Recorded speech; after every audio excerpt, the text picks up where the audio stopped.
Hi മക്കളെ, നമ്മുടെ public exam തൊട്ടടുത്ത് എത്തിയിരിക്കുകയാണ് അല്ലേ. 28-നാണ് നമ്മുടെ ബേസിക് സയൻസിന്റെ എക്സാം വരുന്നത്. അപ്പൊ ബേസിക് സയൻസിന് ഫിസിക്സ്, കെമിസ്ട്രി, ബയോളജി ഒന്നിച്ചുള്ളത് കൊണ്ട് തന്നെ ഒരുപാട് കുട്ടികൾക്ക് സംശയം വരുന്നതാണ് എങ്ങനെയാണ് ബേസിക് സയൻസ് ഈസി ആയിട്ട് പഠിക്കാൻ സാധിക്കുക എന്നുള്ളത് അല്ലേ. ഇപ്പൊ നമുക്കറിയാം, നമുക്ക് കെമിസ്ട്രിയുടെ കാര്യം മാത്രം എടുക്കാം. 7 ചാപ്റ്റേഴ്സ് ആണ് നമുക്ക് കെമിസ്ട്രിയിൽ പഠിക്കാനുള്ളത്. ഓരോ സബ്ജക്ട് നിങ്ങൾ പഠിക്കാൻ എടുക്കുമ്പോഴും അതിലെ വെയിറ്റേജ് മനസ്സിലാക്കി വേണം പഠിക്കാനായിട്ട്. ഇപ്പൊ കെമിസ്ട്രിയുടെ കാര്യം എടുക്കുകയാണെങ്കിൽ മക്കളെ, നമ്മുടെ 3rd ടൈമിലേക്ക് നമ്മൾ പഠിക്കുന്ന 3 ചാപ്റ്റേഴ്സ് ഉണ്ട് അല്ലെ. നമ്മുടെ solutions, water, fibres and plastic. ഈ 3 ചാപ്റ്ററിൽ നിന്നാണ് ഏറ്റവും അധികം മാർക്കിന് നിങ്ങളോട് ചോദ്യങ്ങൾ ചോദിക്കാം.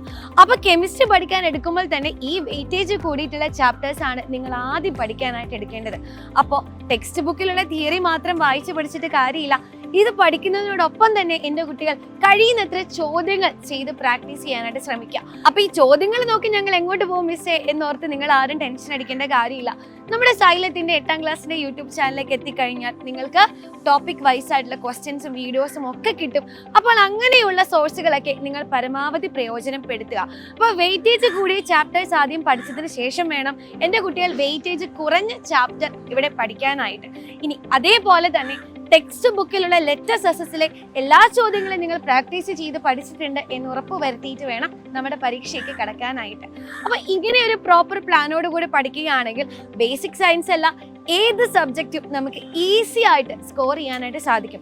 അത് മാത്രമല്ല, എക്സാമിനോടനുബന്ധിച്ച് നിങ്ങൾക്കറിയാം നമ്മളിവിടെ മാരത്തോൺ ക്ലാസ്സുകളും കോണ്ടന്റ് വീഡിയോസ് ഒക്കെ നിങ്ങൾക്കായി തരുന്നുണ്ടാവും. അപ്പൊ ഇതൊക്കെ വെച്ച് നിങ്ങൾ ടെക്സ്റ്റ് ബുക്കും ഒപ്പം ചേർത്ത് വെച്ച് പഠിക്കുകയാണെങ്കിൽ പുഷ്പം പോലെ നമുക്ക് 8ാം ക്ലാസ്സിൽ ഫുൾ മാർക്കോട് കൂടി തന്നെ പാസ് ചെയ്യാവുന്നതാണ്. അത് മാത്രമല്ല, എൻ്റെ കുട്ടികൾ ഓർക്കണം, ഇക്കൊല്ലത്തെ പബ്ലിക് എക്സാമിന്റെ ക്വസ്റ്റ്യൻ പാറ്റേണിനൊക്കെ മാറ്റം വരുന്നുണ്ട് അല്ലേ. അപ്പൊ 30%-ലധികം കുറച്ച് കടുങ്കട്ടിയുള്ള ചോദ്യങ്ങളായിരിക്കും. അപ്പൊ എങ്ങനെയുള്ള ചോദ്യങ്ങൾ വന്നാലും നമ്മൾ അതിനെ ആൻസർ ചെയ്യാനായി തയ്യാറായിരിക്കണം. അതിനെ നമ്മൾ ഓരോ ടോപ്പിക്കുകളും കൃത്യമായിട്ട് വൃത്തിയായിട്ട് പഠിച്ചിരിക്കണം. അപ്പോൾ എല്ലാവരും ഉഷാറായിട്ട് നമ്മുടെ സൈലത്തോടൊപ്പം ചേർന്ന് തന്നെ നമ്മുടെ വാർഷിക പരീക്ഷയ്ക്ക് വേണ്ടി തയ്യാറെടുക്കാം. നിങ്ങൾ ഒറ്റയ്ക്കല്ല, നമ്മൾ ഒന്നിച്ചാണ് ഇക്കൊല്ലത്തെ ആനുവൽ എക്സാമിന് വേണ്ടി തയ്യാറെടുക്കാൻ പോകുന്നത്. അപ്പോൾ എല്ലാവരെയും നമുക്ക് മാരത്തോൺ ക്ലാസ്സുകളിലൊക്കെ വീണ്ടും കാണാം. All the best.